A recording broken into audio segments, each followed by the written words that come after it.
अध्याय 6 संघ एवं इसका अक्षेत्र यूनियन एंड इट्स टेरिटरी। संविधान के भाग 1 के अंतर्गत अनुच्छेद 1 और 4 तक में संघ एवं इसके अक्षेत्रों की चर्चा की गई है। राज्यों का संघ। अनुच्छेद 1 में कहा गया है कि इंडिया यानी भारत बजाय राज्यों के समूह के राज्यों का संघ होगा। यह व्यवस्था दो बातों को स्पष्ट करती है, एक देश का नाम और दूसरी राज पद्धति का प्रकार। संविधान सभा में देश के नाम को लेकर किसी तरह का कोई मैतक्य नहीं था। कुछ सदस्यों ने सलाह दी कि इसके परंपरागत नाम भारत को रहने दिया जाए, जबकि कुछ ने आधुनिक नाम इंडिया की वकालत की। इस तरह संविधान सभा ने दोनों को स्वीकार किया, इंडिया जो कि भारत है, दूसरे देश को संघ बताया। यद्यपि संविधान का ढांचा संघीय है, डॉक्टर बी.आर. अम्बेडकर के अनुसार राज्यों का संघ उक्ति को संघीय राज्य के स्थान पर महत्व देने के दो कारण हैं। एक, भारतीय संघ राज्यों के बीच में कोई समझौते का परिणाम नहीं है, जैसे कि अमेरिकी संघ में, और दो, राज्यों को संघ से विभक्त होने का कोई अधिकार नहीं है। यह संघ है, यह विभक्त नहीं हो सकता। पूरा देश एक है जो विभिन्न राज्यों में प्रशासनिक सुविधा के लिए बटा हुआ है। अनुच्छेद 1 के अनुसार भारतीय क्षेत्र को 3 श्रेणियों में बांटा जा सकता है।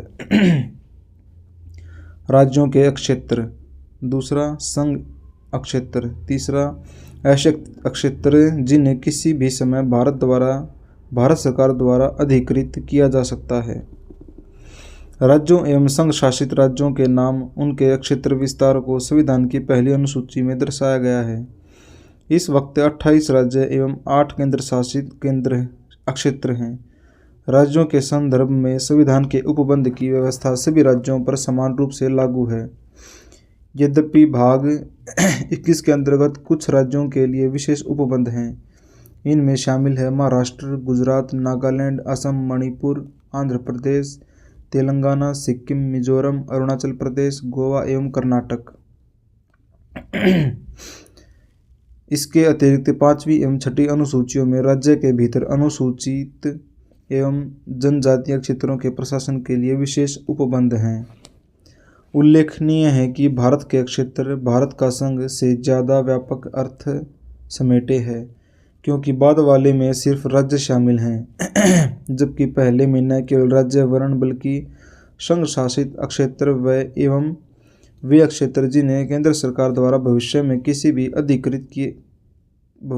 कभी भी अधिकृत किया जा सकता है, शामिल हैं। संघीय व्यवस्था में राज्य इसके सदस्य हैं और केंद्र के साथ शक्तियों के बंटवारे में हिस्सेदार हैं। दूसरी तरफ संघ शासित अक्षेत्र एवं केंद्र द्वारा अधिकृत अक्षेत्र में सीधे केंद्र सरकार का प्रशासन होता है। एक संप्रभु राज्य होने के नाते भारत अंतर्राष्ट्रीय कानूनों के तहत विदेशी क्षेत्र का भी अधिग्रहण कर सकता है। उदाहरण के लिए सत्तांतरण संधि के अनुसार खरीद, उपहार या लीज व्यवसाय जिसे अभी तक किसी मान्य शासक ने अधिकृत न किया हो, जीत या हार।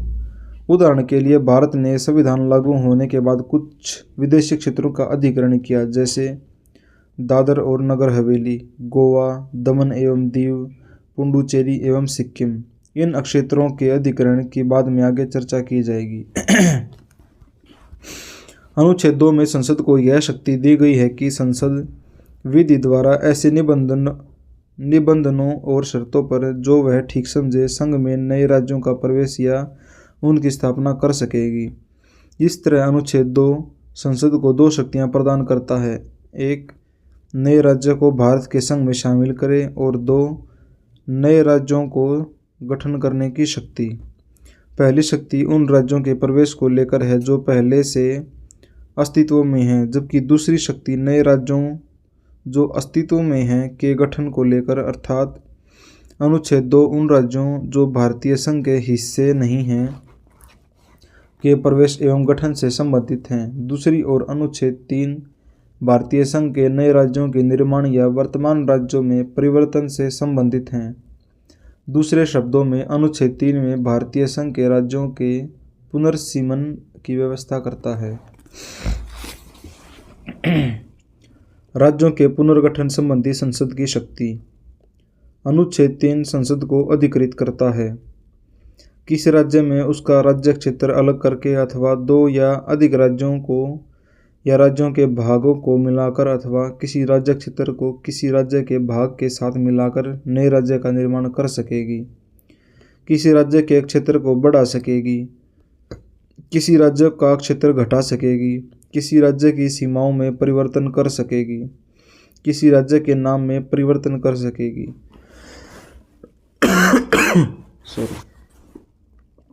हालांकि इस संबंध में अनुच्छेद 3 में दो शर्तों का उल्लेख किया गया है। एक, उपरोक्त परिवर्तन से संबंधित कोई अध्यादेश राष्ट्रपति की पूर्व मंजूरी के बाद ही संसद में पेश किया जा सकता है। और दो, संस्तुति से पूर्व राष्ट्रपति का अध्यादेश को पूर्व राष्ट्रपति उस अध्यादेश को संबंधित राज्य के विधानमंडल का मत जानने के लिए भेजता है। यह मत निश्चित समय सीमा के भीतर दिया जाना चाहिए। इसके अतिरिक्त राज्य संसद की नए राज्यों का निर्माण करने की शक्ति में किसी राज्य या संघ क्षेत्र के किसी भाग को किसी अन्य राज्य या संघ क्षेत्र में मिलाकर अथवा नए राज्य या संघ क्षेत्र में मिलाकर अथवा नए राज्य या संघ क्षेत्र का निर्माण सम्मिलित है।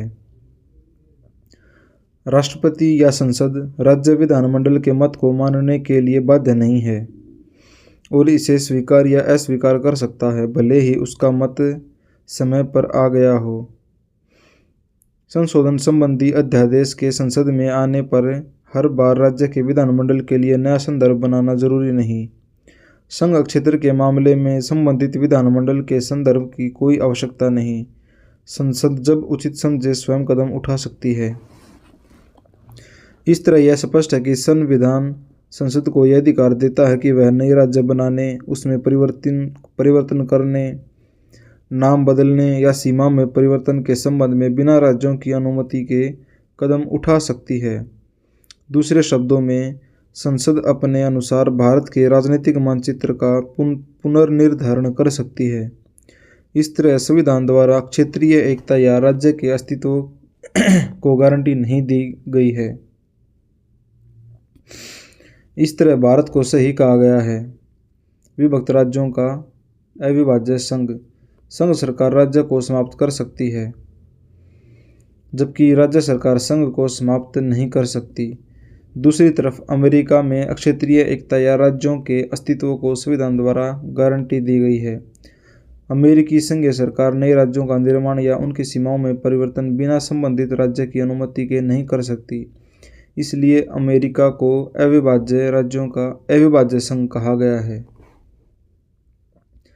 संविधान अनुच्छेद 4 में स्वयं यह घोषित किया गया है कि नए राज्यों का प्रवेश या गठन अनुच्छेद 2 के अंतर्गत नए राज्यों के निर्माण, सीमाओं, क्षेत्रों और नामों में परिवर्तन अनुच्छेद 3 के अंतर्गत को संविधान के अनुच्छेद 368 के तहत संशोधन नहीं माना जाएगा। अर्थात इस तरह का कानून एक सामान्य बहुमत और साधारण विधायी प्रक्रिया के जरिए पारित किया जा सकता है। क्या संसद को यह भी अधिकार है कि वो किसी राज्य के क्षेत्र को समाप्त कर अनुच्छेद 3 के अंतर्गत भारतीय क्षेत्र को किसी अन्य देश को दे दे? यह प्रश्न उच्चतम न्यायालय के सामने तब आया जब 1960 में राष्ट्रपति द्वारा एक संदर्भ के जरिए उससे इस बारे में पूछा गया। केंद्र सरकार के एक निर्णय की बेरुबाड़ी संघ पश्चिम बंगाल पर पाकिस्तान का नेतृत्व ने राजनीतिक विद्रोह और विवाद को जन्म दिया, जिस कारण राष्ट्रपति से संदर्भ लिया गया। उच्चतम न्यायालय ने कहा कि संसद की शक्ति राज्यों की सीमा समाप्त करने और अनुच्छेद 3 के अंतर्गत भारतीय क्षेत्र को अन्य देश को देने की नहीं है। यह कार्य अनुच्छेद 368 में ही संशोधन किया जा सकता है। इस तरह 9वें संविधान संशोधन अधिनियम 1960 के प्रभावी होने पर उक्त क्षेत्र को पाकिस्तान को स्थानांतरित कर दिया गया। दूसरी तरफ 1969 में उच्चतम न्यायालय ने व्यवस्था दी कि भारत और अन्य देश के बीच सीमा निर्धारण विवाद को हल करने के लिए संवैधानिक संशोधन की जरूरत नहीं है। यह कार्य कार्यपालिका द्वारा किया जा सकता है। इसमें भारतीय क्षेत्र को विदेश को सौंपना शामिल नहीं है।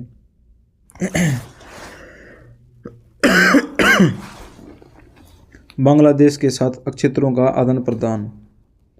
100वां संविधान संशोधन अधिनियम 2015 को इसलिए अधिनियमित किया गया कि भारत द्वारा कुछ भूभाग का अधिग्रहण किया जाए, जबकि कुछ अन्य भूभाग को बांग्लादेश को स्थानांतरित कर दिया जाए। उस समझौते के तहत जो भारत और बांग्लादेश की सरकारों के बीच हुआ, इस लेन देन में भारत ने 111 विदेशी अंतः क्षेत्रों अर्थात एन्क्लेव्स को बांग्लादेश को हस्तांतरित कर दिया, जबकि बांग्लादेश के 51 अंतः क्षेत्रों को भारत को हस्तांतरित किया। इसके साथ ही इस लेन देन में प्रतिकूल दखलों का हस्तांतरण तथा 6.1 किलोमीटर असीमांकित सीमाई क्षेत्र का सीमांकन भी शामिल था। इन 3 उद्देश्यों के लिए संशोधन ने 4 राज्यों असम, पश्चिम बंगाल, मेघालय तथा त्रिपुरा के भूभाग से जुड़े पहली अनुसूची के प्रावधानों को भी संशोधित कर दिया। इस संशोधन की निम्नलिखित पृष्ठभूमि है। भारत और बांग्लादेश की लगभग 4096.7 किलोमीटर लंबी साझी जमीनी सीमा है। भारत पूर्वी पाकिस्तानी जमीनी सीमा का निर्धारण 1947 के रेडक्लिफ अवार्ड के अनुसार हुआ था। विवाद रेडक्लिफ अवार्ड के कुछ प्रावधानों को लेकर हुआ, जिनका समाधान 1950 के बग्गे अवार्ड के अनुसार किया जाना था। पुनः एक कोशिश इन विवादों के समाधान के लिए 1958 में नेहरू नून समझौते के द्वारा की गई। हालांकि बेरूबाड़ी यूनियन के विभाजन को सर्वोच्च न्यायालय में चुनौती की गई। सर्वोच्च न्यायालय के निर्णय के अनुपालन में संविधान 9वां संशोधन अधिनियम 1960 पारित किया गया। लगातार मुकदमेबाजी तथा अन्य राजनीतिक घटनाक्रमों के चलते यह अधिनियम अधिसूचित नहीं किया जा सका। भूतपूर्व पूर्वी पाकिस्तान वर्तमान बांग्लादेश के भूभागों को लेकर। नंबर 2, 16 मई 1974 को भारत बांग्लादेश की जमीनी सीमा के सीमांकन एवं संबंधित मामलों के लिए दोनों देशों के साथ एक समझौता हुआ, ताकि इस जटिल मुद्दे को हल किया जा सके। इस समझौते की भी अभी पुष्टि नहीं की जा सकी, क्योंकि यह जमीन के स्थानांतरण का मामला था, जिसके लिए संविधान संशोधन की जरूरत थी। इस संबंध में जमीन पर उस क्षेत्र विशेष को चिन्हित करने की जरूरत थी जिसे हस्तांतरित किया जाना था। इसके पश्चात असीमांकित जमीनी सीमा, प्रतिकूल कब्जे वाले भूभागों तथा अंतः क्षेत्रों के आदान प्रदान को विकसित कर 6 सितंबर 2011 को एक प्रोटोकॉल पर दस्तखत कर इस मुद्दे को हल करने का प्रयास किया गया, जो कि भारत बांग्लादेश के बीच जमीनी सीमा समझौता 1974 का अभिन्न हिस्सा है। इस प्रोटोकॉल को असम, मेघालय, त्रिपुरा एवं पश्चिमी बंगाल राज्य सरकारों के सहयोग एवं सहमति से तैयार किया गया। केंद्र शासित प्रदेशों एवं राज्यों का उद्भव। देशी रियासतों का एकीकरण। आज़ादी के समय भारत में राजनीतिक इकाइयों की 2 श्रेणियां थीं। ब्रिटिश प्रांत ब्रिटिश सरकार के शासन के अधीन और देशी रियासतें राजा के शासन के अधीन, लेकिन ब्रिटिश राजशाही से संबद्ध। भारतीय स्वतंत्रता अधिनियम 1947 के अंतर्गत 2 स्वतंत्र एवं पृथक प्रभुत्व वाले देश भारत और पाकिस्तान का निर्माण किया गया और देशी रियासतों को 3 विकल्प दिए गए: भारत में शामिल हों, पाकिस्तान में शामिल हों या स्वतंत्र रहें। 552 देशी रियासतें भारत की भौगोलिक सीमा में थीं।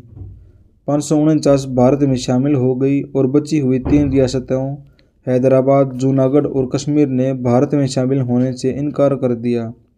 यद्यपि कुछ समय बाद इन्हें भी भारत में मिला लिया गया। हैदराबाद को पुलिस कार्रवाई के द्वारा, जूनागढ़ को जनमत के द्वारा एवं कश्मीर को विलय पत्र के द्वारा भारत में शामिल कर लिया गया। 1950 में संविधान ने भारतीय संघ के राज्यों को 4 प्रकार से वर्गीकृत किया: भाग क, भाग ख, भाग ग राज्य एवं भाग घ क्षेत्र। ये सभी संख्या में 29 थे। भारत क में वे राज्य थे जहां ब्रिटिश भारत में गवर्नर का शासन था। भाग ख में 9 राज्य विधानमंडल के साथ शाही शासन। भाग ग में ब्रिटिश भारत के मुख्य आयुक्त का शासन एवं कुछ में शाही शासन था। भाग ग में कुल 10 कुल राज्य का केंद्रीकृत प्रशासन था।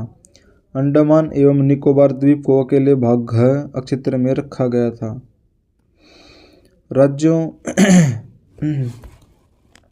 धर आयोग और जेवीपी समिति।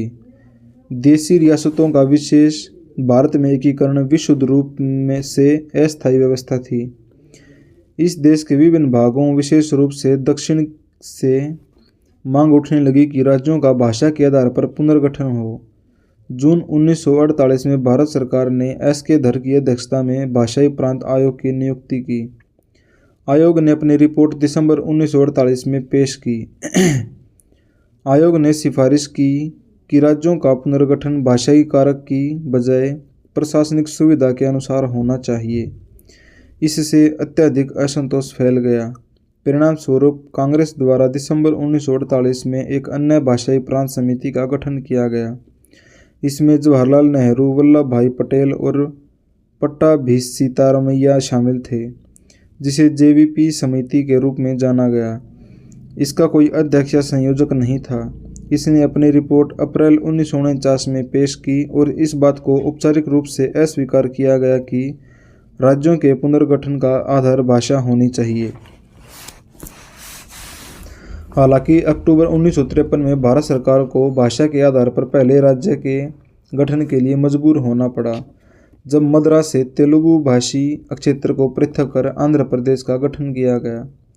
इसके लिए एक लंबा विरोध आंदोलन हुआ, जिसके अंतर्गत 56 दिनों की भूख हड़ताल के बाद एक कांग्रेसी कार्यकर्ता पोट्टी श्री रामुलु का निधन हो गया। फजल अली आयोग। आंध्र प्रदेश के निर्माण से अन्य क्षेत्रों से भी भाषा के आधार पर राज्य बनाने की मांग उठने लगी।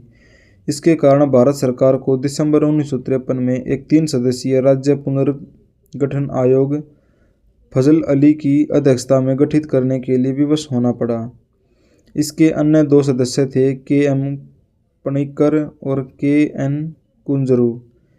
इसने अपनी रिपोर्ट 1955 में पेश की और इस बात को व्यापक रूप से स्वीकार किया कि राज्यों के पुनर्गठन में भाषा को मुख्य आधार बनाया जाना चाहिए, लेकिन इससे एक राज्य एक भाषा के सिद्धांत को अस्वीकार कर दिया। इसका मत था कि किसी भी राजनीतिक इकाई के पुनर्निर्धारण में भारत की एकता को प्रमुखता दी जानी चाहिए। समिति ने किसी राज्य पुनर्गठन योजना के लिए 4 बड़े कारकों की पहचान की। देश की एकता एवं सुरक्षा की अनुरक्षण एवं संरक्षण, भाषाई व सांस्कृतिक एकरूपता, वित्तीय, आर्थिक और प्रशासनिक तर्क, प्रत्येक राज्य एवं पूरे देश में लोगों के कल्याण की योजना और इसका संवर्धन। आयोग ने सलाह दी कि मूल संविधान के अंतर्गत 4 आयामी राज्यों और क्षेत्रों के वर्गीकरण को समाप्त कर दिया जाए और राज्यों एवं 3 केंद्र प्रशासित क्षेत्रों का निर्माण किया जाए। भारत सरकार ने बहुत कम परिवर्तन के साथ इन सिफारिशों को स्वीकार कर लिया। राज्य पुनर्गठन अधिनियम 1956 और 7वें संविधान संशोधन अधिनियम 1956 के द्वारा भाग क और ख के बीच की दूरी को समाप्त कर दिया गया और भाग ग को खत्म कर दिया गया। इनमें से कुछ को पड़ोसी राज्यों के साथ मिला दिया गया था, तो कुछ को संघ शासित क्षेत्रों के तौर पर पुनः स्थापित किया गया। परिणाम स्वरूप 1 नवंबर 1956 को 14 राज्यों और 6 केंद्र शासित प्रदेशों का गठन किया गया।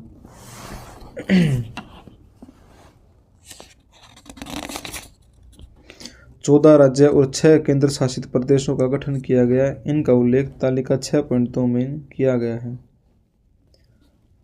तालिका 6.2 1956 में भारतीय क्षेत्र आंध्र प्रदेश, असम, बिहार, बम्बई, जम्मू एवं कश्मीर, केरल, मध्य प्रदेश, मद्रास, मैसूर, उड़ीसा, पंजाब, राजस्थान, उत्तर प्रदेश, पश्चिम बंगाल।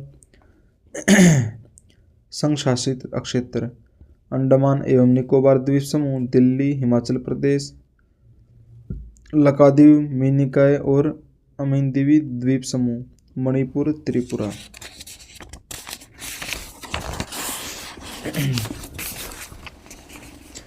राज्य पुनर्गठन अधिनियम 1956 द्वारा कोचीन राज्य के त्रावणकोर तथा मद्रास राज्य के मालाबार तथा दक्षिण कन्नड़ के कसरगोडे को मिलाकर एक नया राज्य केरल स्थापित किया गया। इस अधिनियम ने हैदराबाद राज्य के तेलुगु भाषी क्षेत्र को आंध्र राज्य में मिलाकर एक नए राज्य आंध्र प्रदेश की स्थापना की। उसी प्रकार मध्य भारत राज्य, विंध्य प्रदेश राज्य तथा गोपाल राज्य को मिलाकर मध्य प्रदेश राज्य का सृजन हुआ। पुनः इसने सौराष्ट्र और कच्छ राज्य को बॉम्बे राज्य में, कुर्ग राज्य को मैसूर राज्य में, पटियाला एवं पूर्वी पंजाब को पंजाब राज्य तथा अजमेर राज्य को राजस्थान राज्य में विलय कर दिया। इसके अलावा इस अधिनियम द्वारा नए संघ शासित प्रदेश लक्षद्वीप, मिनिकॉय तथा अमिनदीवी द्वीपों का सृजन मद्रास राज्य से काटकर किया। 1956 के बाद बनाए गए नए राज्य एवं संघ शासित क्षेत्र। 1956 में व्यापक स्तर पर राज्यों के पुनर्गठन के बावजूद भारत के राजनीतिक मानचित्र में व्यापक विभेदता व राजनीतिक दबाव के चलते परिवर्तन की आवश्यकता महसूस की गई।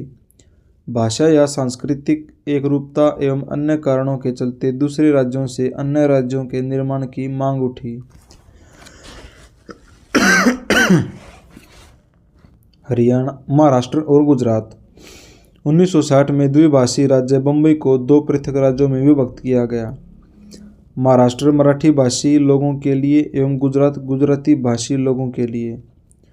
गुजरात भारतीय संघ का 15वां राज्य था। दादरा एवं नागर हवेली। 1954 में इसके स्वतंत्र होने से पूर्व यहाँ पुर्तगाल का शासन था। 1961 तक यहाँ लोगों द्वारा स्वयं चुना गया प्रशासन चलता रहा। 10वें संविधान संशोधन अधिनियम 1961 द्वारा इसे संघ शासित क्षेत्र में परिवर्तित कर दिया गया। बाद में 2020 में दादरा और नागर हवेली तथा दमन और दीव का एक नया केंद्र शासित प्रदेश बनाने के लिए इस केंद्र शासित प्रदेश को दमन और दीव को केंद्र शासित प्रदेश में मिला दिया गया। यह दादरा और नगर हवेली तथा दमन और दीव केंद्र शासित प्रदेशों का विलय अधिनियम 2019 द्वारा किया गया था। गोवा, दमन एवं दीव। 1961 में पुलिस कार्यवाही के माध्यम से भारत में इन तीन क्षेत्रों को अधिकृत किया गया। 12वें संविधान संशोधन अधिनियम 1962 के द्वारा इन्हें संघ शासित क्षेत्र के रूप में स्थापित किया गया। बाद में 1987 में गोवा को एक पूर्ण राज्य बना दिया गया। इसी तरह दमन और दीव को पृथक केंद्र शासित प्रदेश बना दिया गया। एक बार फिर से 2020 में दमन और दीव के केंद्र शासित प्रदेश को दादर और नगर हवेली तथा दमन और दीव का एक नया केंद्र शासित प्रदेश बनाने के लिए दादरा और नगर हवेली को केंद्र शासित प्रदेश में मिला दिया गया। यह दादरा और नगर हवेली तथा दमन और दीव केंद्रीय शासित प्रदेशों का विलय अधिनियम 2019 द्वारा किया गया था। पुडुचेरी। पुडुचेरी का क्षेत्र पूर्व फ्रांसीसी गठन का स्वरूप था, जिसे भारत में पुडुचेरी, कराईकल, माहे और यनम के रूप में जाना गया। 1954 में फ्रांस ने इसे भारत के सुपुर्द कर दिया। इस तरह 1962 तक इसका प्रशासन अधिकृत क्षेत्र की तरह चलता रहा। फिर इसे 14वें संविधान संशोधन अधिनियम द्वारा संघ शासित प्रदेश बनाया गया। नागालैंड। 1963 में नागा पहाड़ियों और असम के बाहर के त्वेनसांग क्षेत्र को मिलाकर नागालैंड राज्य का गठन किया गया। ऐसा नागा आंदोलनकारियों की संतुष्टि के लिए किया गया था। तथापि नागालैंड को भारतीय संघ के 16वें राज्य का दर्जा देने से पूर्व 1961 में असम के राज्यपाल के नियंत्रण में रखा गया था। हरियाणा, चंडीगढ़ और हिमाचल प्रदेश। 1966 में पंजाब राज्य से भारतीय संघ के 17वें राज्य हरियाणा और केंद्र शासित प्रदेश चंडीगढ़ का गठन किया गया। इसके बाद सिखों के लिए पृथक सिंह गृह राज्य पंजाब सूबा की मांग उठने लगी। यह मांग अकाली दल नेता मास्टर तारा सिंह के नेतृत्व में उठी। शाह आयोग 1966 की सिफारिश पर पंजाबी भाषी क्षेत्र को पंजाब राज्य एवं हिंदी भाषी क्षेत्र को हरियाणा राज्य के रूप में स्थापित किया गया एवं इससे लगे पहाड़ी क्षेत्र को केंद्र शासित राज्य हिमाचल प्रदेश का रूप दिया गया। 1971 में संघ शासित क्षेत्र हिमाचल प्रदेश को पूर्ण राज्य का दर्जा दे दिया गया। भारतीय संघ का 18वां राज्य है। मणिपुर, त्रिपुरा एवं मेघालय। 1972 में पूर्वोत्तर भारत के राजनीतिक मानचित्र में व्यापक परिवर्तन आए। इस तरह 2 केंद्र शासित प्रदेश मणिपुर व त्रिपुरा एवं उपराज्य मेघालय को राज्य का दर्जा मिला। इसके अलावा 2 संघ शासित प्रदेशों मिजोरम एवं अरुणाचल प्रदेश मूलतः इससे पूर्वोत्तर सीमांत एजेंसी NEFA के नाम से जानता है भी अस्तित्व में आए। इसके साथ ही भारतीय संघ में राज्यों की संख्या 21 हो गई। मणिपुर 19वां, त्रिपुरा 20वां और मेघालय 21वां। 22वें संविधान संशोधन अधिनियम 1969 के द्वारा मेघालय को स्वायत्त शासी राज्य बनाया गया। यह असम में उपराज्य के रूप में भी जाना जाता था, जिसका अपना मंत्रिपरिषद था। यद्यपि यह मेघालय के लोगों की महत्वाकांक्षा की पूर्ति नहीं कर पाया। मिजोरम एवं अरुणाचल प्रदेश संघ शासित प्रदेशों को असम क्षेत्र से पृथक किया गया। सिक्किम। 1947 तक सिक्किम भारत का एक शाही राज्य था, जहां चोगाल का शासन था। 1947 में ब्रिटिश शासन के समाप्त होने पर सिक्किम को भारत द्वारा रक्षित किया गया। भारत सरकार ने इसके रक्षा, विदेश मामले एवं संचार का उत्तरदायित्व लिया। 1974 में सिक्किम ने भारत के प्रति अपनी इच्छा दर्शाई। तदनुसार संसद द्वारा 35वां संविधान संशोधन अधिनियम 1974 लागू किया। इसके द्वारा सिक्किम को एक संबद्ध राज्य का दर्जा दिया गया। इस उद्देश्य के लिए एक नए अनुच्छेद 2 क एवं नई अनुसूची 10वीं अनुसूची इसमें संबद्धता की शर्तें एवं नियम उल्लिखित किए गए को संविधान में जोड़ा गया। हालांकि यह प्रयोग अधिक नहीं चला। इससे सिक्किम के लोगों की महत्वाकांक्षाओं की पूर्ति नहीं हुई। 1975 में एक जनमत के दौरान उन्होंने चोग्याल के शासन को समाप्त करने के लिए मत दिया। इस तरह सिक्किम भारत का एक अभिन्न हिस्सा बन गया। इसी तरह 36वें संविधान संशोधन अधिनियम 1975 के प्रभावी होने के बाद सिक्किम को भारतीय संघ का पूर्ण राज्य बना दिया गया। 22वां राज्य। इस संशोधन के माध्यम से संविधान की पहली व चौथी अनुसूची को संशोधित कर नया अनुच्छेद 371 को जोड़ा गया। इसमें सिक्किम के प्रशासन के लिए कुछ विशेष प्रावधानों की व्यवस्था की गई। इसने अनुच्छेद 2 क और 10वीं अनुसूची को भी निरस्त कर दिया, जिन्हें 1974 के 35वें संशोधन अधिनियम द्वारा जोड़ा गया था। मिजोरम, अरुणाचल प्रदेश और गोवा। 1987 में भारतीय संघ में 3 नए राज्य मिजोरम, अरुणाचल प्रदेश और गोवा 23वें, 24वें और 25वें राज्य के रूप में अस्तित्व में आए। संघ शासित प्रदेश मिजोरम को पूर्ण राज्य बनाया गया। यह निर्माण 1986 में एक समझौते के आधार पर हुआ, जिस पर भारत सरकार एवं मिजो नेशनल फ्रंट ने हस्ताक्षर किए, जिसने 2 दशक से चले आ रहे राजद्रोह को समाप्त किया। अरुणाचल प्रदेश भी 1972 में संघ शासित प्रदेश बना। संघ शासित प्रदेश गोवा, दमन और दीव के से गोवा को पृथक कर अलग राज्य बनाया गया। छत्तीसगढ़, उत्तराखंड और झारखंड।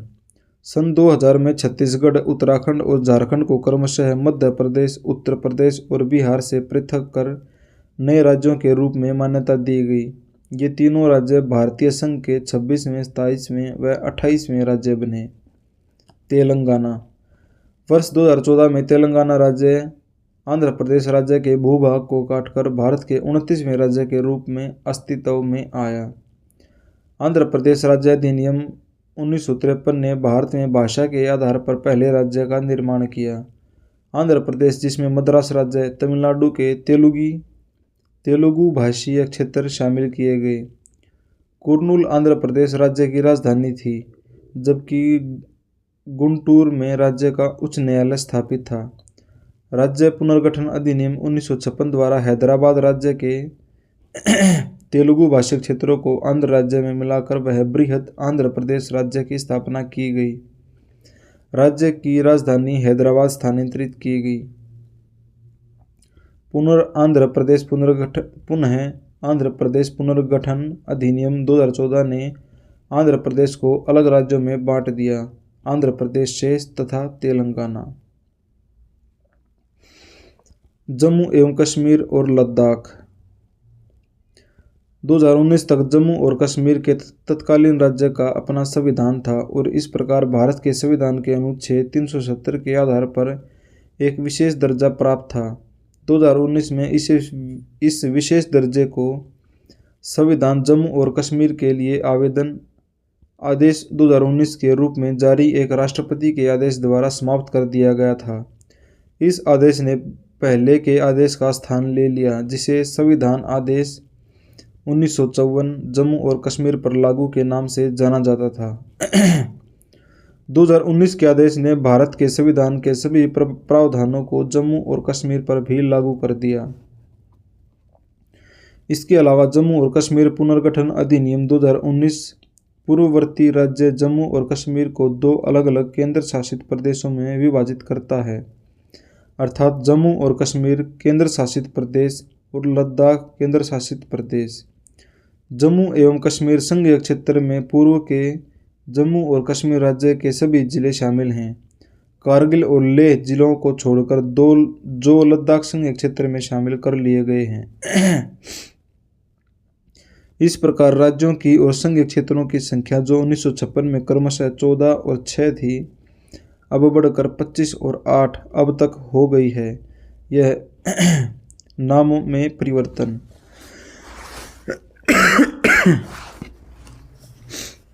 कुछ राज्यों एवं संघ शासित क्षेत्रों के नामों में भी परिवर्तन किया गया। संयुक्त प्रांत पहला राज्य था जिसका नाम परिवर्तित किया गया। इसका नया नाम 1950 में उत्तर प्रदेश किया गया। 1969 में मद्रास का नया नाम तमिलनाडु रखा गया। इसी तरह 1973 में मैसूर का नया नाम कर्नाटक रखा गया। इसी वर्ष लक्षद्वीप, मिनिकॉय और अमीन दीवी का नया नाम लक्षद्वीप रखा गया। 1992 में संघ शासित प्रदेश दिल्ली का नया नाम राष्ट्रीय राजधानी क्षेत्र दिल्ली रखा गया। इसे बिना पूर्ण राज्य का दर्जा दिए। यह बदलाव 69वें संविधान संशोधन अधिनियम 1991 के द्वारा हुआ। वर्ष 2006 में उत्तरांचल का नाम बदलकर उत्तराखंड कर दिया गया। इसी वर्ष पांडिचेरी का नाम बदलकर पुडुचेरी किया गया। वर्ष 2011 में उड़ीसा का पुनः नामकरण ओडिशा के रूप में हुआ।